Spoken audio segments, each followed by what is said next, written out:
Só deixa eu lembrar o telespectador, Luiz Gonzaga Beluso, por acaso um apaixonado pelo Palmeiras, mas racionalmente um grande economista. Pois é.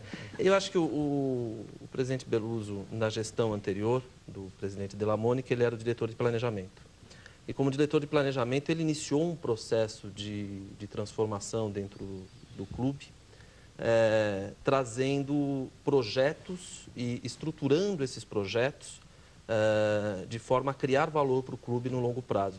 Uma outra premissa, eu comecei a falar em premissas aqui, uma outra premissa que a gente tem que trazer para o futebol é que no futebol nada acontece da noite para o dia, nada acontece por acaso, nada acontece por um rompante da corrida de um atacante, ele faz um gol. As coisas têm que ser planejadas. Esse é um principal fundamento que eu acho que a gente conseguiu colocar no Palmeiras. Talvez tem que ser planejado tudo, menos o jogo, porque senão vira outra coisa, né? Mas peraí, eu vou fazer o seguinte, eu já vou voltar com a palavra para você, para vocês todos, com a participação sua, telespectador, que já está mandando seu e-mail para a gente. Continua mandando economianegócios@recordnewstv.com.br.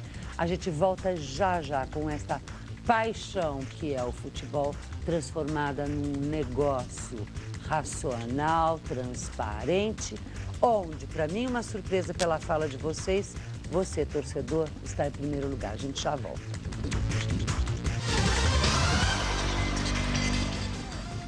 Economia e Negócios de volta, ao vivo, 8h15, horário de Brasília. O tema de hoje é para mostrar para você que economia não é árduo, não é uma coisa chata, não é para falar de crise.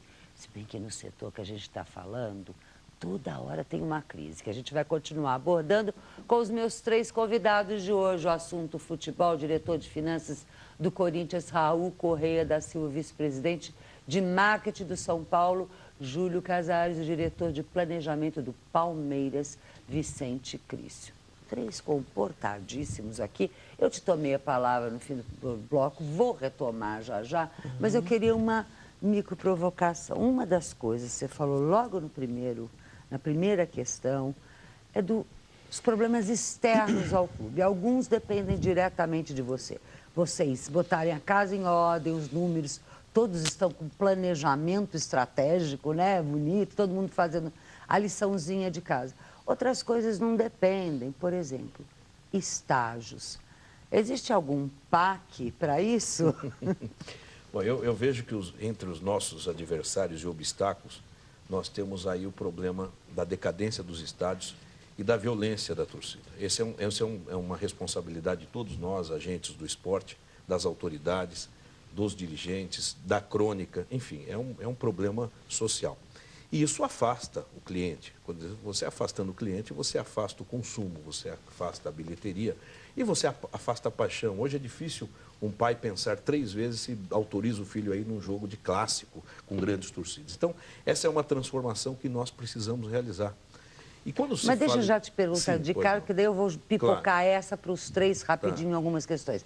Nessa questão, o que o São Paulo está fazendo para educar a sua torcida e reduzir a violência? Verdade, Fátima. Dentro do estádio do Morumbi, o Palmeiras deve também, dentro do Palestra Itália, o Corinthians, com a utilização do Pacaembu e do futuro estádio que certamente terá, nós temos que capacitar a questão de monitoramento com câmeras, de monitoramento com pessoas e com locais adequados. E o Morumbi hoje passa por uma transformação, eu não sei se você sabe, mas o Morumbi hoje tem um grande restaurante, tem uma mega loja de 720 metros quadrados, tem uma livraria, que é um aspecto mais importante que uma livraria dentro de um estádio, o símbolo da cultura, da leitura dentro de um estádio. Então, o São Paulo tem se esforçado, capacitando o conforto do estádio e monitorando. Agora, tanto é que dentro do estádio as confusões são mínimas. Hoje o grande problema de confusões é fora, estações do metrô, etc. Então, eu acho que nós precisamos ter um plano comum. E o G4, que é a formação dessas 4 grandes marcas do futebol paulista, vai contribuir, mas tem que ter representantes do governo, do Ministério Público, porque é uma ação de todos. Então, para passar a bola para eles e deixar uma alavanca nesse sentido, eu acho que todos nós temos responsabilidade. Não pode ter hipocrisia, não. O dirigente tem culpa, o jogador tem culpa, esse jogador que às vezes provoca o adversário, ou o dirigente responsável que provoca nas câmeras de televisão e deixa a encrenca para o torcedor. Muito usando a mídia para fazer criar esse clima. E coloca pilha, que é o termo aí do torcedor, coloca pilha. E aí ninguém segura. Então nós temos que ter um trabalho de responsabilidade E acho muito importante esse debate que começa aqui hoje e que pode se repetir, porque é muito proveitoso. Vamos, já vamos. Corinthians, o que faz nesse aspecto? Depois eu volto para os outros. Primeiro, o torcedor Especificamente. ele é um reflexo do brasileiro como um todo. Né? Então, é que você me fala do torcedor, mas na verdade o Brasil mudou. Você está falando com uma pessoa que é um dos fundadores da Gaviões da Fiel e um dos fundadores da Camisa 12, que são as duas maiores torcidas organizadas do Corinthians. E elas foram fundadas logo em seguida ao AI-5. Elas foram fundadas em 69, uma em 71, outra. Era outro Brasil, era outra realidade. Elas tinham um objetivo de participação política dos clubes maiores, era a realidade na Tupi do Palmeiras, na Uniformizada de São Paulo, na Jovem do Santos, quer dizer, só que o Brasil mudou, e como o Brasil mudou, o torcedor também mudou. Dentro do Corinthians, nós temos uma forma de diálogo efetivo com esse cliente.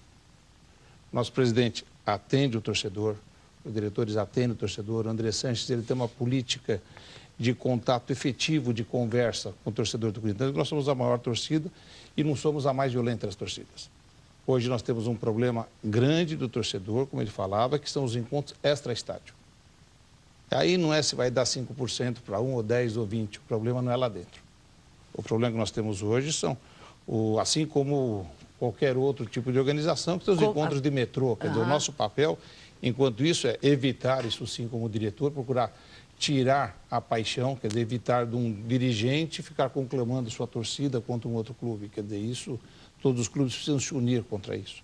A partir do momento que você saiu da arquibancada, você mudou. Desculpa te cortar. Também o que mais? Quero mais. Esse tema é denso, porque envolvem várias frentes aí de atuação.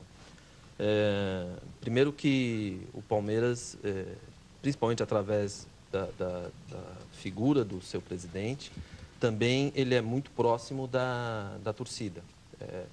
Organizada, não organizada, o professor Beluso muito curioso, ele entra nos blogs palmeirenses e acaba comentando e reagindo a questões que são colocadas lá.